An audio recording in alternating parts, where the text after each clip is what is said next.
Between 1845 and 1855, an unregistered refuge operated quietly on the edge of Savannah, Georgia. Lacking affiliation with any official church, orphanage, or civic entity, the facility was known by townspeople only as the Outer Gate Home. Its ledger remains one of the few surviving documents, cataloguing children under names that had no legal or familial trace. No birth certificates, no baptisms, no guardians ever came forward. Though described as a sanctuary for vagrant children, its practices reflected something more controlled, more systematized, and far less voluntary than the term refuge implied. On the surface, the Outer Gate Home appeared charitable. Visitors were rarely permitted beyond its porch, but its overseer, a man known as Director Laurel, maintained cordial ties with local officials. The children were seen in the yard twice weekly in matching slate-grey uniforms, all answering to faint, oddly antiquated names like Hestia, Emmerich, or Palon. These names had no record in county files or any church registry. Local inspectors noted the absence of formal guardianship paperwork, but filed no reports. By 1855, the property was seized under unrelated grounds, but the facility's structure remained untouched for decades. Its records, when later uncovered, showed deliberate omission, replications, and names linked to no persons before or after. The Outer Gate Home sat on the edge of what was then the less developed western boundary of Savannah, between rice marshes and a slow-moving canal that had long ceased to be of interest to local engineers. The structure itself resembled a county manor, with a symmetrical brick facade, an elevated porch and narrow shuttered windows that were always closed on the upper floors. In contrast to the surrounding farmland, it had a perimeter wall, not of stone or brick, but of dense timber fashioned from local pine and reinforced with a kind of iron lattice uncommon in residential structures of the region. Property tax records from Chatham County list the parcel under a general holding title, attributed not to an individual, but to a trust entity labeled as the Board for Destitute Youth of Central Georgia. No charter for such a board could be located in either county or state archives. The land deed had passed through 3 transfers between 1839 and 1844, culminating in a final filing under that board's name. The notary signature appeared incomplete, lacking any county seal. The man operating the facility, known to the public as Director Laurel, did not reside on the property. He boarded at a nearby rectory for unmarried clergy, though he held no known pastoral credentials. Descriptions of Laurel from the period paint him as unusually reserved, arriving each morning by foot and departing before dusk. He declined invitations to civic meetings, but maintained a courteous correspondence with local aldermen, often enclosing detailed summaries of the Outer Gates operations. These letters, later archived at the Georgia Historical Council, referenced a curriculum, dietary protocols, and staff rotations. None of the supposed staff members ever appeared in payroll filings or city employment logs. Children seen at the refuge numbered between 15 and 20 at any given time. They were never seen arriving or departing, and none were known to have relatives in the area. Their daily presence was noted by neighbors who occasionally passed the property while tending to nearby acreage. They appeared to follow a strict schedule. Outdoor time occurred shortly after midday on Tuesdays and Fridays, weather permitting. Always in uniform, the children moved in orderly pairs, speaking softly and rarely addressing passers-by. The names used within the facility emerged during a brief inspection in the spring of 1849. County Registrar Horace Dimmel, responding to an inquiry from a local school board, visited the property unannounced. He was met at the front steps by Laurel, who, while maintaining a measured tone, denied entry on the grounds of ongoing instruction. Dimmel insisted and was permitted no further than the entrance parlor. There he was shown a set of handwritten rosters with names assigned to each child, dates of admittance, and assigned quarters. Dimmel's later report indicated that none of the surnames matched any family listed in Savannah's birth, death, or census data for the prior 10 years. The names themselves drew comment. They bore an archaic quality and deviated from common naming conventions of the region. Examples included Abneris, Galtrin, and Althea. Even more unusual was the repetition. The name Maelis appeared 3 times in the same year, assigned to 3 different children, with no indicators of family relation. When Dimmel inquired further, Laurel explained that the names were provided upon entry by those who brought the children. He did not specify who those individuals were. No medical records were kept on site. When pressed for vaccination or illness logs, Laurel cited the Refuge's self-contained model and reliance on preventative practice rather than civic reliance. The phrase was later quoted in a county session examining the facility's compliance with public health ordinances. The session concluded with no actionable findings, citing lack of legal precedent for intervention. Church involvement was assumed but never documented. The appearance of the outer gate home, with its steeple-shaped front arch and modest iron cross affixed above the doorway, implied a denominational affiliation. Yet no diocese in Georgia or the Carolinas acknowledged oversight. Clergy from the Savannah Episcopal Consistory were asked directly during a 1850 regional audit. They responded that while they were aware of the property, they had no formal or informal connection and did not sanction its operations. This non-recognition extended to Methodist and Baptist leadership as well. Community response to the Refuge ranged from polite indifference to quiet concern.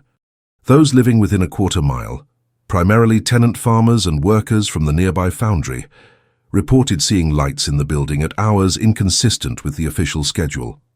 More than one resident noted sounds of recitation late in the evening, often in unison, suggesting organized activity well after dark. These accounts were recorded in a civil complaint filed anonymously in 1851, citing noise irregularities and unspecified patterns. The city clerk dismissed the filing due to insufficient detail. In 1852, a brief series of articles in the Savannah Standard mentioned the facility by name, authored by a reporter under the pseudonym F. The entries framed the outer gate as an admirable institution of discipline and purpose, though no interviews with staff or children were included. The language of the articles relied heavily on conjecture, with phrases like firm but nurturing and modestly governed with clarity. The reporter was never identified and no follow-up entries were published after that spring. Architectural records from the period show no blueprints or approved structural modifications to the Refuge during its 10-year operation. A building of that scale would have required at least preliminary acknowledgement by the city's surveyor. Yet maps from 1844 and 1855 differ in depiction. The earlier map marks the location only as a residence, while the later map lists it as vacant holding. The building's footprint, however, remained unchanged in both. Sanitation records, often the most accurate in tracing neglected institutions, showed an anomaly in 1853. The municipal waterlog for that year recorded disproportionate usage for the property, more than double that of comparable facilities. No explanation was provided in the utility ledger. A footnote in the margin, added months later, simply read, "Independent system suspected." The nature of this system was never verified. Only one person claimed to have entered the facility without invitation. Samuel Harbin, a tinsmith who worked on gutters in the area, noted in a sworn affidavit that he crossed the property line in late 1854 to retrieve a fallen tool. According to his account, he stepped through an open gate along the west side and observed an interior courtyard not visible from the road. There he saw a chalkboard mounted to a rear wall with rows of symbols that resembled text but lacked recognizable letters. Harbin claimed that no one addressed him or acknowledged his presence. He retrieved his tool and exited without incident. His statement was filed during a later county inquiry, but it was deemed irrelevant due to lack of corroboration. The precise nature of enrollment at the outer gate home remains unclear. No public registry included its name, and no child listed in its documents ever appeared in regional census updates between 1845 and 1860. Furthermore, none of the children were ever adopted through formal court filings. This void extended to adjacent counties, where family courts showed no transfers, placements, or petitions involving the facility. The absence of transition documentation became a point of interest only after the property was seized. The final known administrative interaction with the outer gate home occurred in the summer of 1855, prompted not by internal concerns but by an indirect property dispute. A nearby warehouse expansion required city surveyors to re-evaluate boundary lines, and in doing so, discrepancies surfaced between the recorded plot dimensions of the refuge and adjacent lots. The refuge's eastern perimeter exceeded the registered allotment by 15 feet, a matter that would normally result in a corrective filing or fine. In this case, the discrepancy led to an in-person assessment, the first in several years. The assigned surveyor, Leander Simrick, arrived at the property accompanied by a municipal assistant. Their intent was not investigative. The scope of their visit, according to city records, was to verify fencing positions relative to street markers and to prepare adjustment recommendations for the Board of Assessors. However, Simrick's notes from that day included observations unrelated to his assigned task. He remarked that while the property appeared structurally sound, its grounds were in too uniform condition to suggest ordinary residence. He referenced the absence of gardening tools, sheds, or even waste bins. Despite the number of apparent occupants, no smoke was seen rising from the chimney, and no domestic odors were present. The lawn was trimmed with unnatural precision, absent any visible cuttings. Simrick also noted that all external doors had custom fittings that did not match any known regional hardware suppliers. The locks, rather than being mounted, were embedded directly into the wood. When they knocked, it took several minutes for a response. Eventually, a woman opened the door. She identified herself only as the attendant, offering no personal name, and declined to admit them, stating that no one on staff had received notice of the inspection. The two men were asked to return with a formal warrant. They did not. After this visit, the facility became the subject of quiet city debate. No complaints had been filed regarding its operation, but aldermen expressed concern that so little oversight had occurred over its 10-year span. The issue was briefly discussed at the September 1855 Town Council meeting, during which the mayor at the time, Ellison Rake, remarked that the city had neither legal grounds nor fiscal interest in pursuing measures against an entity that had posed no recorded disturbance. The topic was not raised again in public records. Just 3 weeks after that meeting, a fire broke out in a cotton processing warehouse less than 1 block from the outer gate property. The resulting damage affected multiple lots and required emergency redistricting. As a consequence, the refugees' tax exemption came under review. This review was initiated by the County Treasury Office, not by civic leadership. The paperwork surrounding the exemption had not been renewed since 1850. When Treasury clerks attempted to contact the managing entity, the listed address on file corresponded to an unoccupied parcel in Milledgeville. Further attempts to locate the Board for Destitute Youth of Central Georgia yielded no results. In absence of a valid managing body, the property was declared subject to standard municipal taxation, with retroactive penalties. Notification was issued to the property itself. No response was received. On October 18, 1855, a collection order was drafted and scheduled for enforcement. Sheriff Joseph Atner was designated to serve the order, accompanied by 2 civil officers. Their purpose was not to seize assets, but to confirm legal posting of the notice. When they arrived at the site, the front gate was ajar. Atner described the interior grounds as quiet to the point of neglect. The building doors were closed but unlocked. Upon entry, the officers encountered no staff. The structure was unoccupied. A follow-up inspection took place the next morning.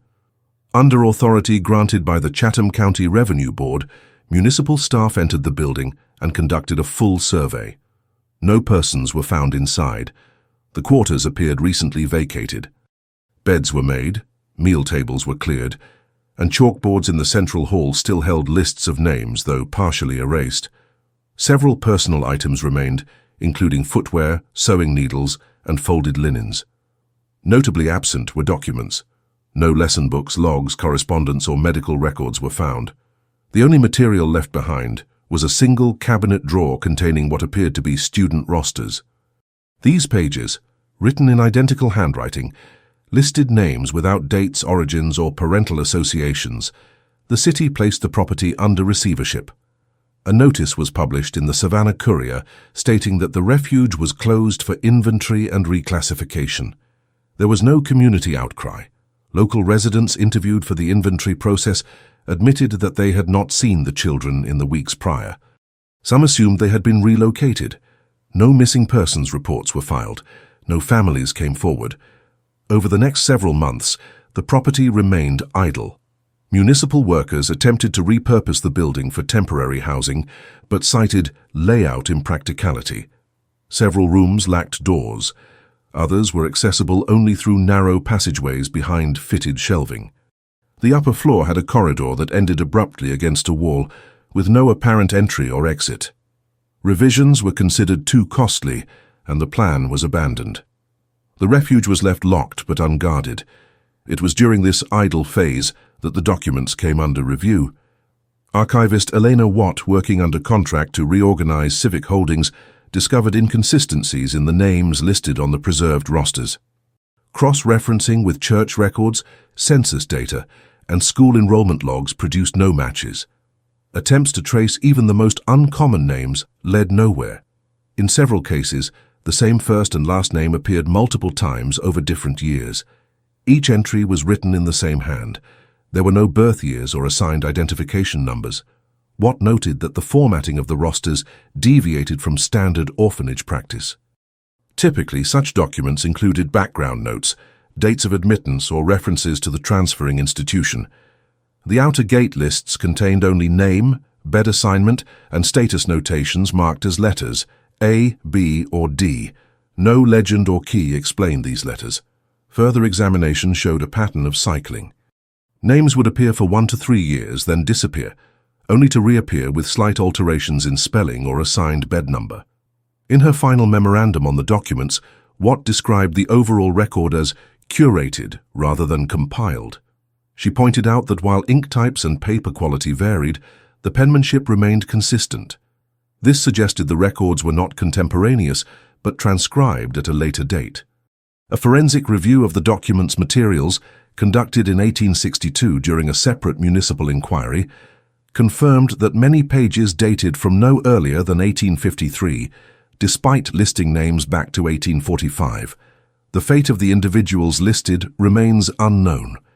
Regional census takers in 1860 were advised to flag any persons whose identity could not be substantiated through family or property ties. No matches were reported. Inquiries sent to surrounding counties, including Effingham and Liberty, returned no entries bearing any of the recorded names from the outer gate files. Church registrars confirmed that none of the names appeared in baptism or burial records during the facility's operational years. By 1861, the structure was formally decommissioned. It remained unused for over a decade before being absorbed into a redevelopment project associated with rail expansion. All remaining fixtures, including ledgers and bedding, were cleared out and transferred to a municipal storage site. The cabinet that had housed the rosters was found to contain a false bottom. Inside were several loose sheets with names not included in the official lists. These names bore irregularities, odd symbols in place of letters, reversed characters, and what appeared to be duplicated names with alternating middle initials. The sheets were never catalogued formally and disappeared from records by the end of that year. In the early months of 1850, a minor administrative oversight began to draw limited attention within the Savannah Public Records Division. A clerk named Norrell Kaplan, responsible for maintaining juvenile processing logs, noted that for the previous 5 quarters, the city had received no juvenile intake filings from any institution west of Jefferson Street. This absence did not initially raise alarm. Several institutions, particularly church-operated refugees and privately funded asylums, operated outside municipal oversight. However, Kaplan maintained a personal index of names submitted for legal tracking purposes and found that a cluster of unverified juveniles had appeared in court transcripts as second-hand references. One such case involved the transfer of a minor, a boy listed as Palin M., referenced in a testimonial regarding housing eligibility. The surname was absent from both census and parish records, and the initial M did not correlate with any local guardian. The judge presiding over the eligibility case dismissed the discrepancy, citing a lack of material relevance. Kaplan, however, added the name to his private ledger, and began a quiet cross-check with tax-exempt facilities operating without court supervision. Within 3 weeks, Kaplan compiled a list of 17 juvenile names that had been referenced in various filings, estate settlements, apprenticeship applications, and poorhouse transfers, but for which no origin institution was listed. All of these names had appeared in documentation dating from 1846 to 1850. Each one lacked a corresponding birth registration or placement decree. In his memorandum to the municipal clerk, Kaplan emphasized the anomaly in formal terms, an emergent pattern of ungrounded identification clustered geographically and temporally. Kaplan's memo was received and noted, but not acted upon. At the time, the city was finalizing budget allocations for a road expansion project, and municipal resources were committed elsewhere. The only action taken was a marginal footnote added to the juvenile ledger. Pending clarification re. Outer gate admissions. No clarification was pursued. Around the same period, a teacher at the Union Square Parish School recorded an unusual incident during an intake review. The teacher, Abigail Rynch, was conducting basic literacy assessments for incoming students. One girl, listed on the application as Thalia N., identified herself using a completely different name, Isaline, when prompted to spell her name aloud. Rynch corrected her and asked again, receiving the same response. The intake form had been submitted by a hired laborer acting on behalf of a private party. No contact information for guardians was provided. The discrepancy was noted in the school's internal record, but was not communicated beyond the registrar's office. That same semester, a similar confusion occurred with a boy listed as Length. He responded to his name only after a prolonged pause and attempted several alternate pronunciations before finally answering. The teacher involved, Merrill Denforth, asked if the boy had previously gone by another name. He did not respond but later signed his assignment with a name not included in his enrollment form. The paper was filed and retained, but no further inquiry followed. Outside educational settings, the unusual naming irregularities continued to appear sporadically. In March of 1851, a printing apprentice submitted a petition to renew his work permit. The boy listed as Farron had no apprenticeship papers on file. When questioned by the Trade Council, he could not provide a family name or reference sponsor. His response, documented in the hearing transcript, was that he had come from the house with no outer mark. The council attributed the phrase to poor understanding and concluded that the boy had likely been placed informally by a now defunct charitable group. Attempts to trace the origins of these individuals proved consistently inconclusive.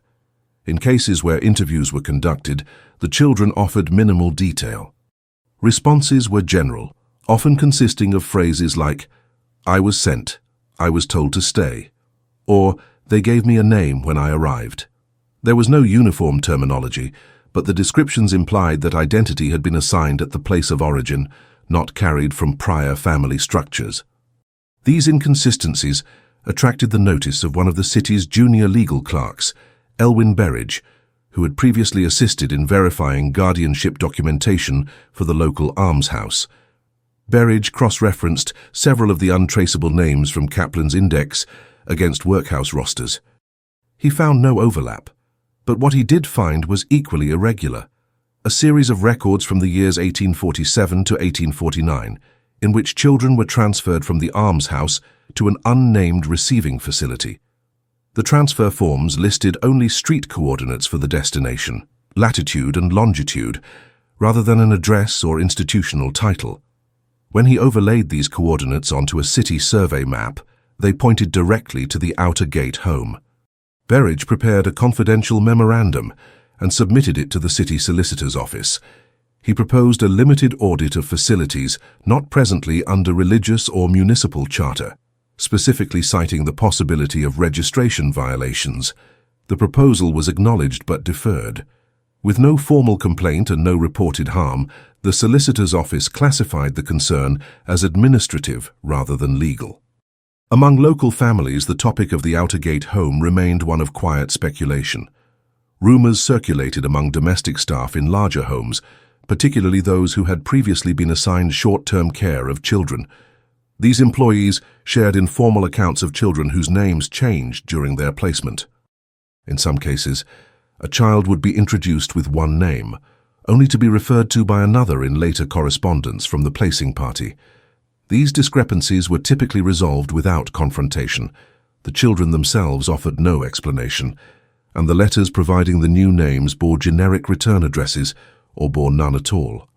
One seamstress, hired in 1852 to mend garments for a household on Elbert Street, recalled a pair of children who never spoke when spoken to by name.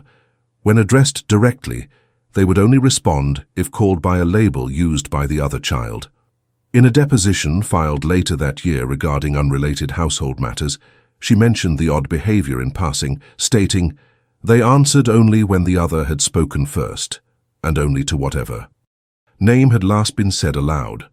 No follow-up was conducted regarding her observation.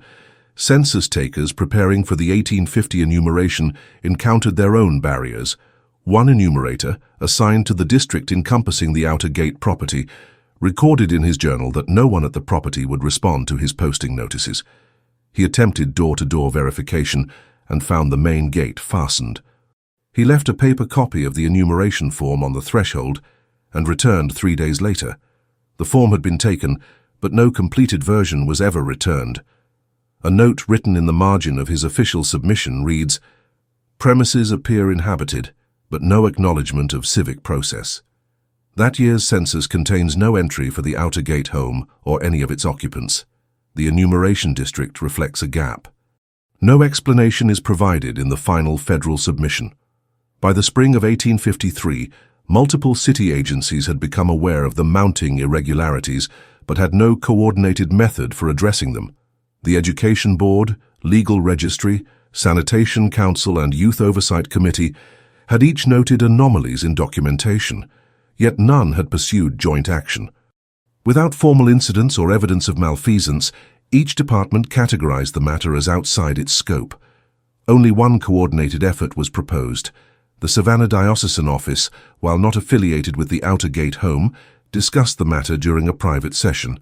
Minutes from the meeting show a proposal to send a delegation to the property to inquire about ecclesiastical affiliation. The motion was shelved after a vote, citing lack of jurisdiction and concern about overstepping civic boundaries. In retrospect, patterns now evident across departments were never fully aligned. Each inconsistency was isolated and interpreted as clerical or procedural error. There was no system in place to synthesize names across agencies, and the absence of formal complaints gave the appearance of stability.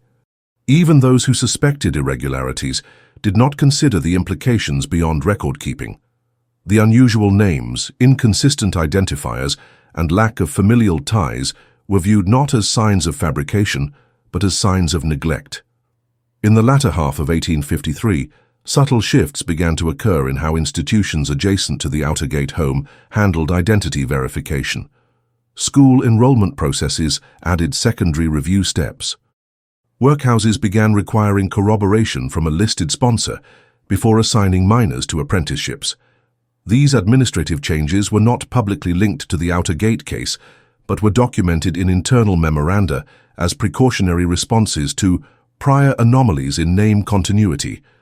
No specific facility was named, but notes from the Board of Child Placement referenced a pattern of repeated identifiers inconsistent with civic birth data.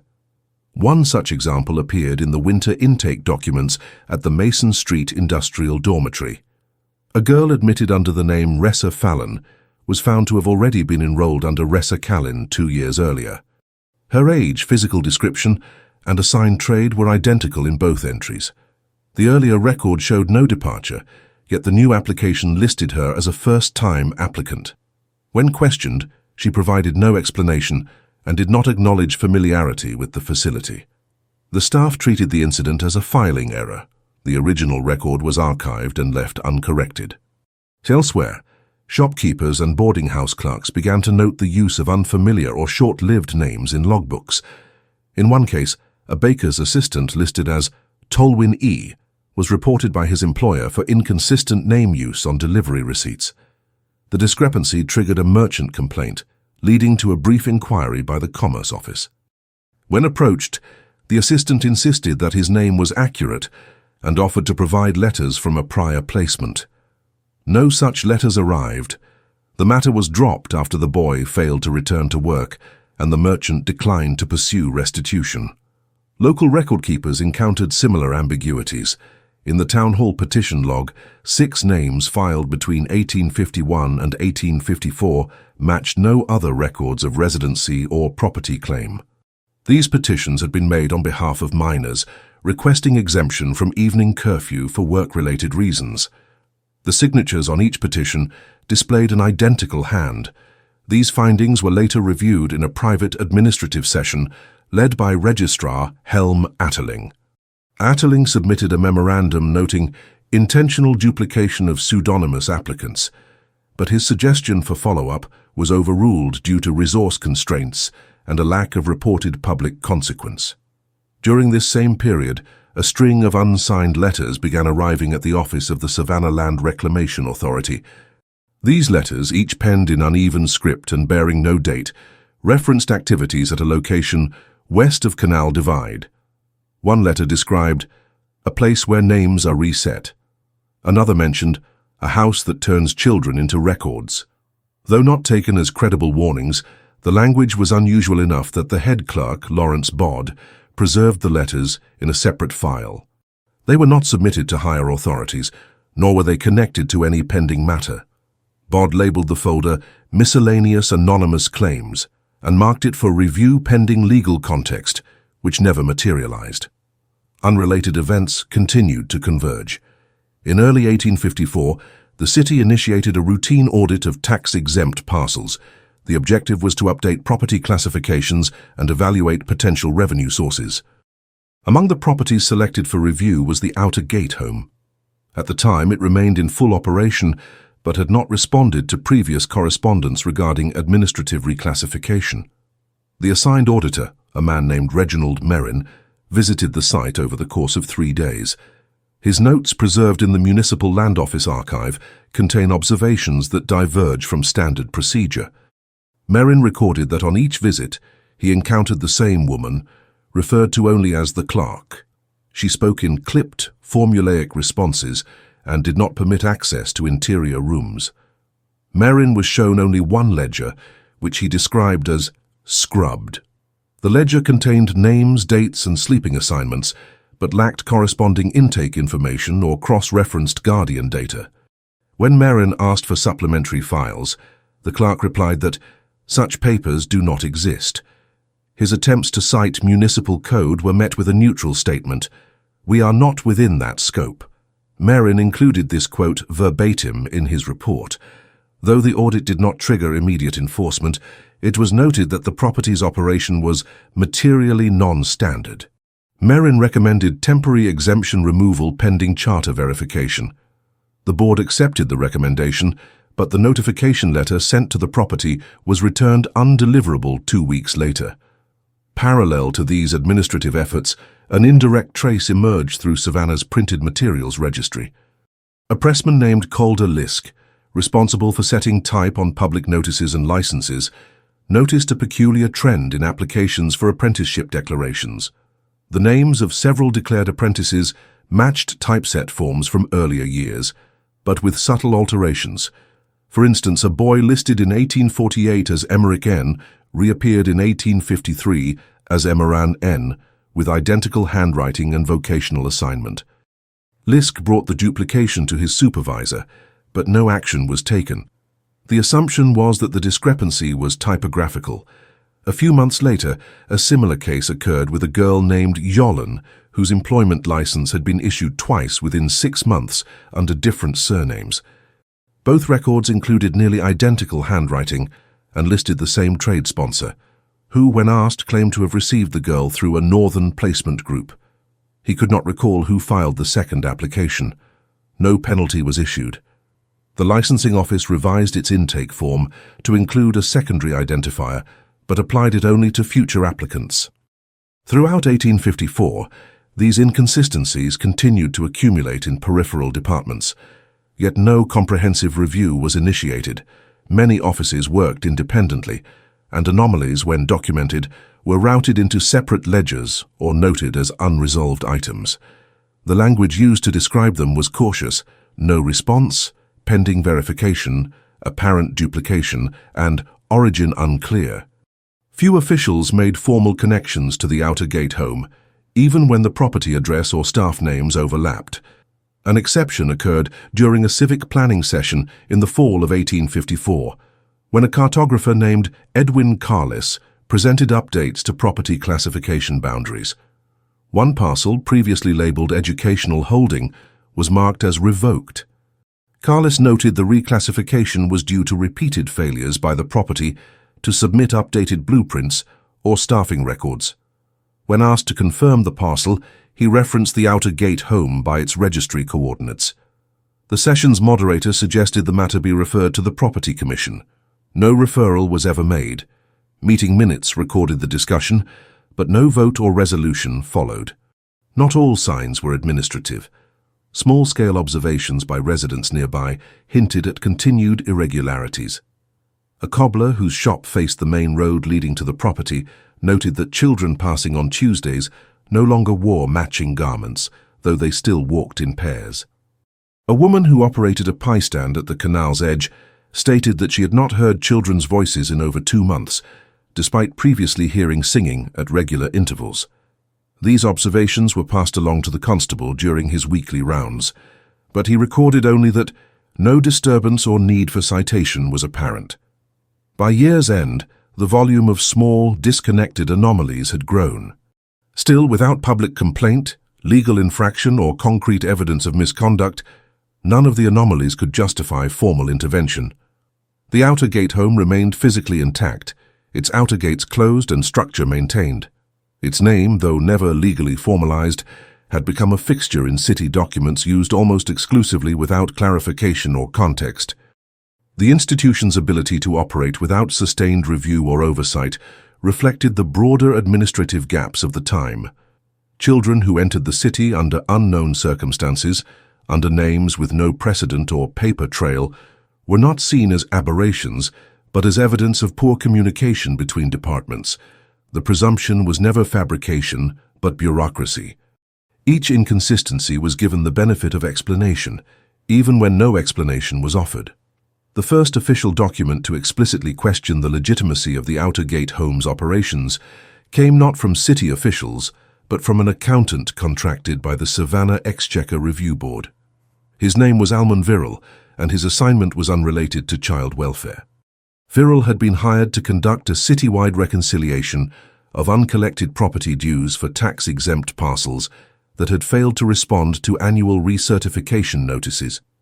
His audit, conducted in April of 1855, began with an assessment of non-responsive institutions, including several shuttered chapels, defunct boarding schools, and one entry labeled ambiguously as Unnamed Holding, Youth Services, Parcel Ref, C78RW.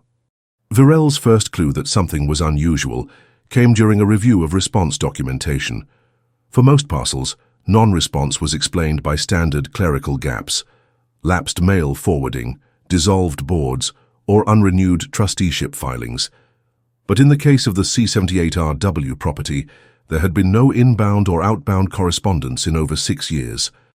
All mail addressed to its registered trustee, the Board for Destitute Youth of Central Georgia, had been returned undelivered, not once or twice, but consistently across 37 attempts. Each envelope bore the stamp, "Location not recognized." There was no forwarding address. Virrell flagged the anomaly in his report. He included a notation that the board's legal registration, last updated in 1844, could no longer be substantiated. He also requested confirmation that the associated physical structure, believed to be the Outer Gate home, was still under occupation. He was instructed to verify this personally as part of his inspection mandate. On May 4th, he arrived at the location and recorded what he later described as residential silence. The grounds appeared kept, but there was no sign of activity. No individuals were visible, and no movement could be heard from within. He knocked twice at the front entrance and once at the side service door. No response. A handwritten note affixed to the door read only, pending review. Unsettled by the wording and by the absence of human contact, Varel documented the visit with a sketch and returned to his office. He filed a compliance breach summary and included a recommendation to remove the property's tax exemption. He appended a second note requesting that the registrar's office conduct a title reassessment. These entries, preserved in the Exchequer Review Board minutes, represent the first internal document that used the phrase institutional absence without declaration. Within 2 weeks of the recommendation, the property was scheduled for legal seizure under lapsed exemption provisions. Civil officers from the district court were assigned to serve the formal notice. The process was largely procedural. When they arrived at the property on May 23rd, the building's gates were unlocked. The outer grounds remained unchanged. Once inside, the officers discovered a building intact but completely uninhabited. Furniture remained, as did beds, uniforms, storage cabinets, and a large wall roster listing over 20 names, all written in what appeared to be the same hand. This discovery was escalated. A multi-departmental review committee was assembled, including representatives from the city registrar, youth oversight, building permits, and sanitation control. On June 1st, a coordinated entry was made. They began cataloguing items found on the premises. Of particular note were 12 notebooks stacked in a sealed cabinet in the main office. Each contained lists of names without any biographical information, legal identifiers, or origin statements. Most names were unique. Some were repeated across multiple years, with no indication of continuity or cause. The handwriting remained uniform throughout, and no pages had been removed. The committee began tracing each name using all available local databases. Church baptism logs, court guardianship transfers, apprenticeship permits, and school registrations were all cross-checked. None of the names matched any documented individuals. Not a single entry could be linked to a birth certificate, legal hearing, or educational milestone. The committee's findings were compiled into a 78-page report. In it, they noted a complete absence of child intake records, medical files, or parental consent statements. They described the name lists as fabricated or attributed identities with no anchor in civic record. The committee concluded that the individuals named in the records either never existed within legal frameworks or were recorded under alternate, untraceable identities. Concurrent with the report's filing, the city treasurer ordered a halt to any further budget allocation for youth placement organizations lacking charter confirmation. This action, while not publicly attributed to the Outer Gate case, was interpreted by civic insiders as a direct response. Several smaller institutions received correspondence requesting documentation updates, and a handful closed voluntarily within months. Inside the Outer Gate building, further examination revealed structural elements inconsistent with residential facilities. A second-floor chamber, initially assumed to be a dormitory, lacked bedding, but contained 4 desks positioned in symmetrical formation. Each desk held a blank ledger and identical fountain pens, all unused. The walls bore no personal items or markings. In an adjacent room, inspectors found shelving containing blank parchment, unused writing implements, and unopened crates of identical uniforms. No origin labels or manufacturer stamps were present on the garments. A back room, previously locked, was forced open under civic warrant. Inside, inspectors found 12 additional ledgers labeled only with years. The entries in these books contained name lists as in the others, but with annotations in a second, slanted handwriting. These annotations consisted of letters and numbers beside the names, sequences that did not correspond to birth dates or civic codes. Some sequences repeated across different names in separate years. No legend was found to decode the meaning. Among the few personal effects discovered was a drawer containing correspondence never mailed. The letters, addressed to unknown parties, made repeated reference to children resumed and reprocessed. Each letter was unsigned. No envelopes accompanied them, and none had postage affixed. As the scope of the findings widened, legal advisors were brought in to assess liability.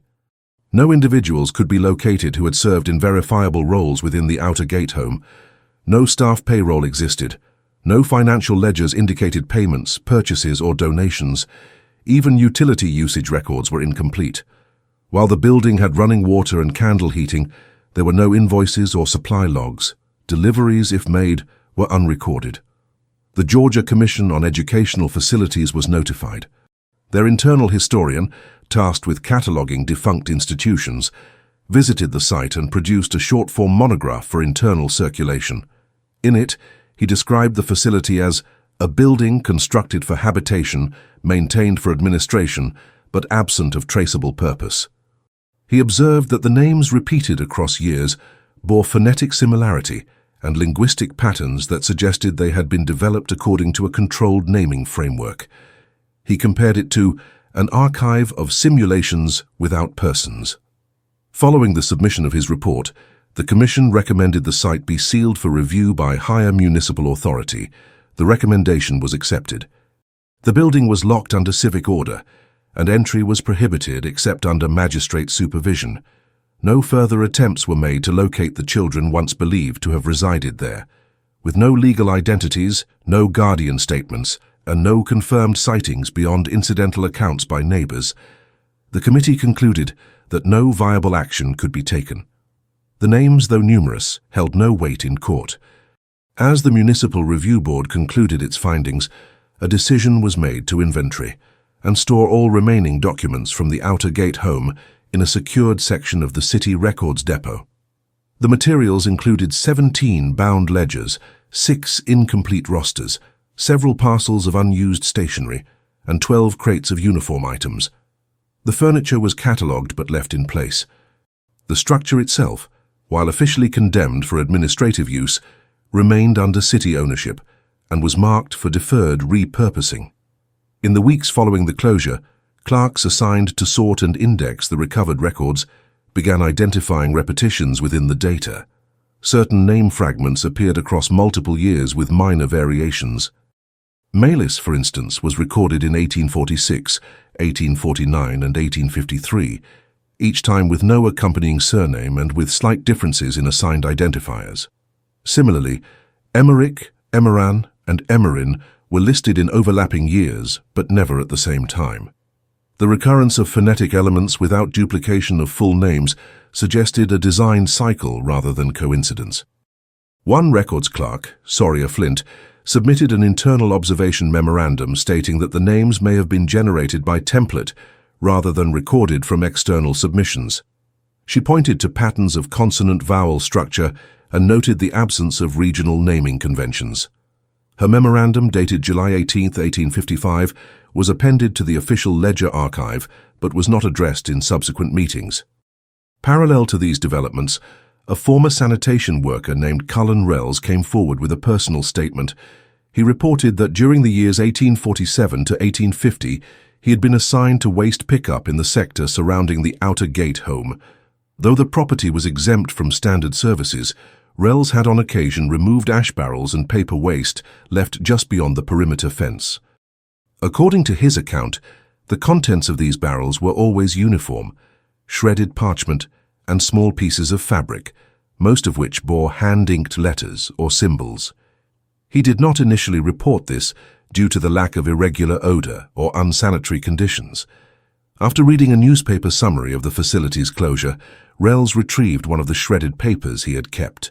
The page, though torn, included a name, Tallis R., written in ink, consistent with the ledgers found inside the Refuge.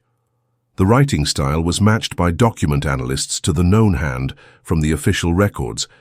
No additional copies of that name appeared in any ledger, suggesting it may have been discarded prior to inclusion or was removed from circulation. This finding led archivists to consider the possibility that not all names created at the outer gate were retained. Several loose pages recovered during cleanup showed partial names or erased entries. The ink was smudged deliberately, as if rubbed out by fabric or treated with liquid. Though many of the documents were incomplete, analysts reconstructed a partial list of 12 names from the fragments. None matched census, baptismal, or school records. One name, Albethin, appeared 4 times on separate sheets. In each case, the handwriting was consistent, but the sheet's format differed. One version listed the name beside a series of vertical marks, another beside 4 boxes arranged in a grid, and a third beside what appeared to be a faded watermark. The repeated use of the same name in multiple formats suggested trial or testing phases, a conclusion reinforced by the presence of margin notes reading Cycle 1 and Unsorted. These terms had no precedent in municipal documentation processes. Among the most discussed findings was a narrow drawer in the facility's central desk that contained a folded map of the interior floor plan.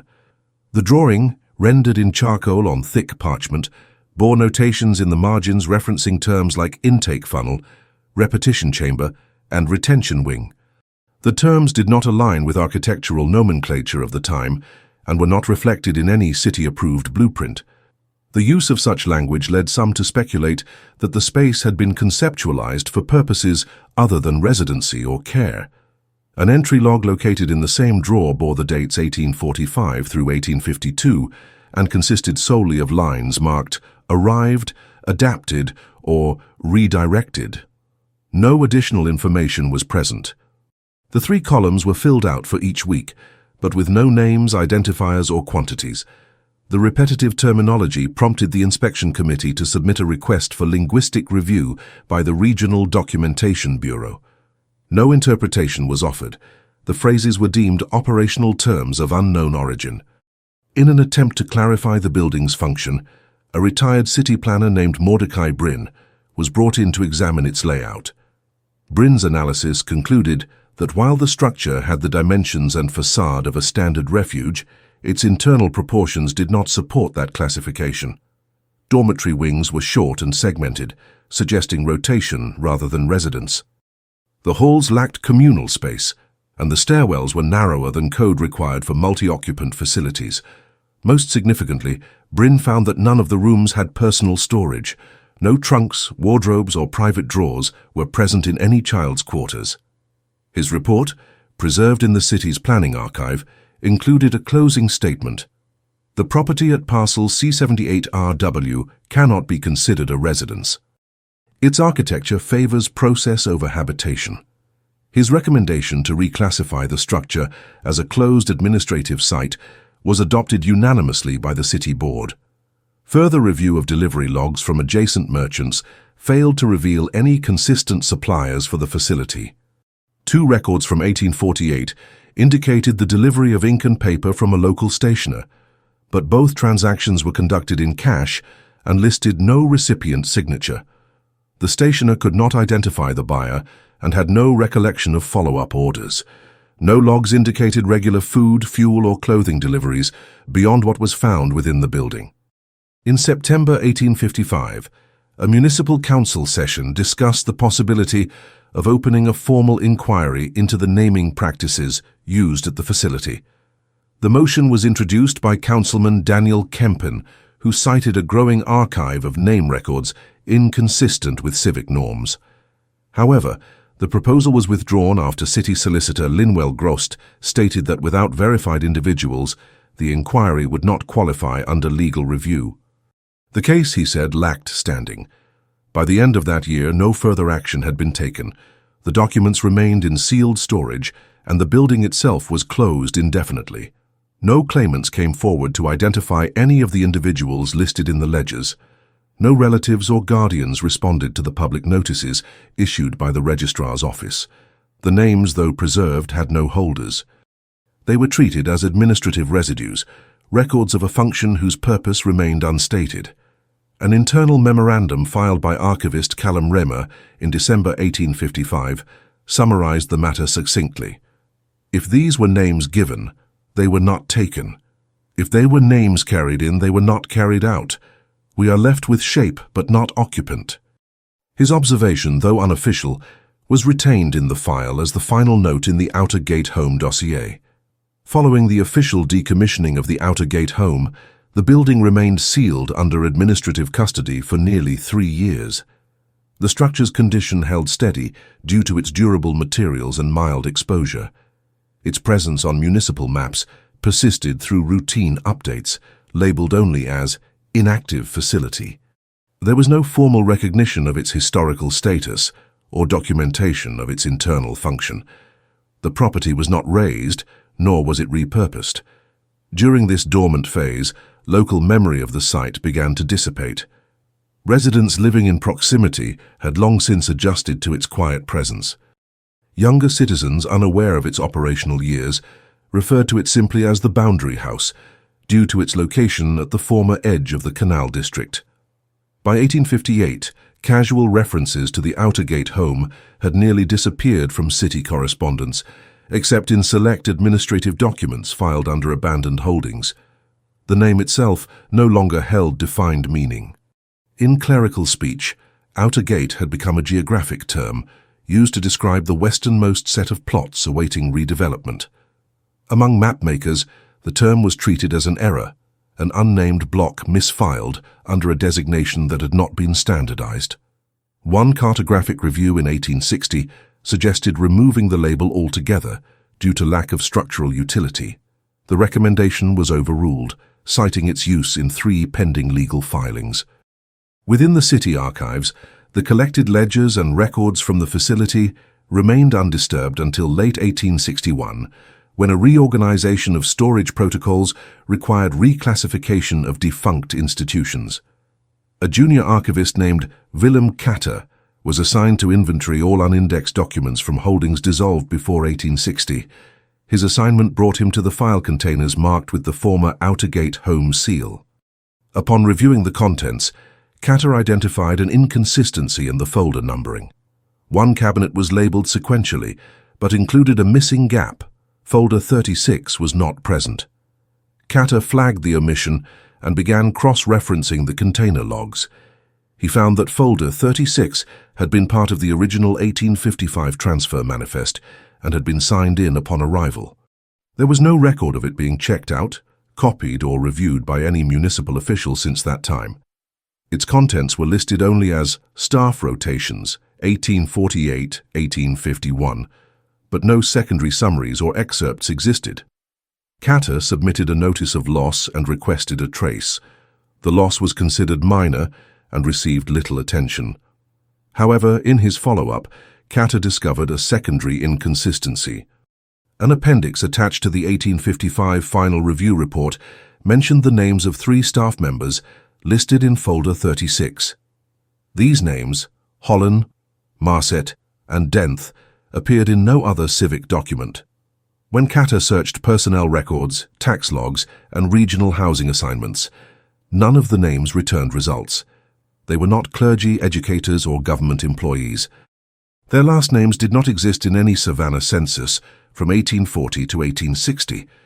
Katter's findings were submitted to the archive supervisor, who acknowledged the discrepancy but declined to pursue further action. With no material damage and no legal inquiry pending, the anomaly was categorized as unverifiable staff attribution. Katter completed his task and reassigned the remaining folders into long-term storage. Meanwhile, discussions resumed among the city's Property Oversight Committee about how to handle structures under indefinite seal.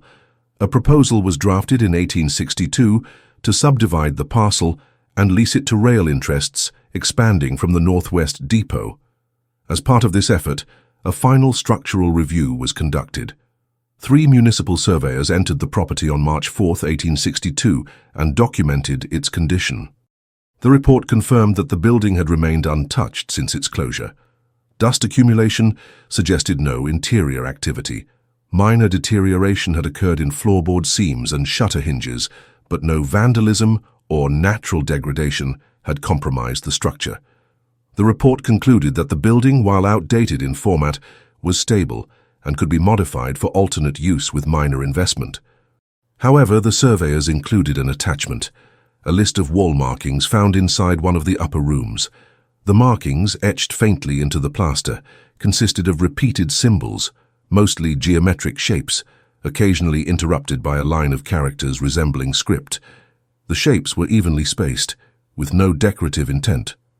The surveyors were unable to determine whether the marks had been made by occupants or staff, but described them as patterned and deliberate. The City Review Board accepted the survey and proceeded with its redevelopment plans. In 1863, a lease was granted to the Mercer Timber Group to use the parcel as a temporary storage hub for materials en route to the rail corridor. The building itself remained locked, and an external platform was built along its southern face for offloading goods. The original entry doors were never reopened. This period marked the final administrative function attributed to the property. By 1867, the timber group had relocated, and the platform had been removed. The building, still intact, reverted to city custody. With no designated use, it was omitted from subsequent development maps, though it continued to appear as a structural artifact on fire insurance assessments. In the decades that followed, the surrounding district underwent gradual transformation. New housing emerged along the former canal edges, and the city's growth shifted attention away from its western fringe. The structure was slowly absorbed into urban sprawl, its identity reduced to a faint outline among newer constructions. Its formal name disappeared from records after 1881, when a mapping correction relabeled the parcel as Civic Holding BQ. No legal transfer of ownership occurred. The building remained unclaimed, untaxed, and unmarked. City maintenance crews performed occasional stabilization work on its outer steps and porch railings, but did not enter. Local historians made reference to the site only in passing, usually in footnotes or margin comments within broader studies of Savannah's mid-century infrastructure. By the final decades of the century, only a few references to the Outer Gate home remained in print. Her short entry in the 1887 edition of the Savannah Municipal Handbook listed it under former institutional properties no longer active. The entry offered no history, purpose, or notable residence. Its name was spelled incorrectly. Among archivists, it became known simply as Parcel 78. Inquiries were rare and typically procedural. When a clerk reviewing old educational facilities noted the building's discrepancy in floor plan, the matter was filed under Historic Layout Variance with no follow-up. The most complete record remained the ledgers stored in the archives. Though they contained no verified identities and no corroborating documents, they were preserved for legal reasons. Their presence served as justification for the property's exemption period, and thus remained relevant to any potential property disputes. No legal actions were ever filed. Within those ledgers, the names remained unchanged. They did not gain new entries, and no retrospective edits were made. Archivists tasked with reviewing them in later years occasionally remarked on the uniformity of the penmanship or the absence of amendment notations. One intern in a training session in 1894 remarked in a margin note that the ledgers resembled practice books more than records. Her note was neither challenged nor archived. It was erased during the following year's audit. The story of the Outer Gate home did not pass into folklore or local legend. It did not become the subject of civic tours, educational projects, or retrospective inquiry. It was neither memorialized nor condemned. Its function remained undefined, and its occupants, if they ever existed in the manner implied, remained unclaimed, unnamed in civic memory, and unrecorded outside the boundaries of institutional pages. By the early 1890s, Parcel 78 remained structurally sound, but functionally inert. The building's location, once peripheral, was now bordered by active rail lines and merchant storage lots. Commercial maps ceased referencing it by any proper name, and municipal directories listed it only as closed facility. Its tax status was retained as exempt under grandfathered designation, despite having no operating body. Efforts to reclaim the parcel for civic use were periodically considered, but never pursued beyond preliminary drafting. A proposed plan in 1891 to convert the structure into a depot annex was withdrawn after an engineering survey reported unusual load-bearing discrepancies in the building's northeast quadrant. The walls, though intact, were reinforced in a pattern inconsistent with regional construction norms. Steel bars were found embedded into foundational joints where wood or brick would have been typical. The report noted that these reinforcements had no documented rationale. The city's construction department filed the finding under pre-regulatory modification. The parcel was once again left undisturbed. In archival offices, the Outer Gate home's name existed only as a label affixed to a set of file cabinets. The ledgers remained in protective casing, reviewed only during index audits. Their preservation was no longer administrative, but procedural. By this time, most staff had no context for their contents. Junior archivists categorized the materials by year and format, not by subject. The unique handwriting, repeated name forms, and unexplained symbols were left unanalyzed. An archivist named Maren Eliwood, tasked in 1895 with transferring legacy holdings to catalogue sheet, noted that several of the names in the ledgers were phonetically identical to entries she had encountered in a separate index from the coastal apprenticeship rolls. When she attempted to locate those records for comparison, she found that the index had been withdrawn from rotation and was awaiting destruction under duplication policy. She retrieved a draft copy and manually compared a short sample of entries. Though the spellings varied, the root forms were nearly identical. Her findings were compiled into a one-page note and filed in the interdepartmental communication tray. No reply was recorded. 2 weeks later, Eliwood was reassigned to maritime registries. Her note was retained but never forwarded to supervisory review. That same year, the archives implemented a rotational review of unreferenced property files. Among the documents selected for re-evaluation were the original survey sketches of the Outer Gate home. These sketches, drawn at the time of closure in 1855, depicted the building's layout with annotations referencing terms such as intake alignment and distribution wing. These terms did not appear in any other institutional drawings of the period. Reviewers flagged them for terminology correction, but ultimately decided to preserve the language as a reflection of the original documents. A note was appended stating that the terms were likely internal codes or misinterpretations. No glossary or interpretive effort was made. In 1897, a visiting scholar from Boston College, researching defunct Southern institutions, came across references to the Outer Gate home in a municipal property roll. Intrigued by the lack of biographical context attached to its name lists, he requested access to the original rosters. He was permitted supervised review. After 3 days of study, he submitted a formal inquiry to the city's Archival Review Board, asking whether the individuals named in the ledgers had ever been claimed, relocated, or otherwise accounted for. The board responded with a single-line reply: "The names in reference do not correspond to legal registrants or active claimants." The scholar did not pursue further correspondence. During the same year, an administrative assistant discovered a sealed envelope misfiled in the financial intake folder for 1854. Inside was a folded sheet bearing what appeared to be a list of instructions. The page, written in a firm cursive hand, included 7 lines. Each line began with a verb and referenced spatial directions or object placement. The 5th line read, "When a name repeats, do not retain the earlier mark." The remaining lines referenced door alignments and a term repeated twice: readmission. The instructions were dated but unsigned. There was no heading, institution name, or recipient. The envelope bore no return address. It was unclear whether the paper had originated from the Outer Gate home or had been misfiled from an unrelated source. The assistant submitted it for classification under undetermined institutional correspondence. No further action was taken. In 1898, the parcel was once again considered for demolition, after a revised zoning plan placed it within the projected expansion of a civic corridor. Engineers visited the site to conduct a pre-clearance assessment. They reported that the building's inner structure remained stable, though one interior chamber had sealed entirely due to doorframe collapse. No access to that section was possible without structural compromise. As the engineers prepared to exit, one of them located a storage compartment behind a baseboard in the rear study.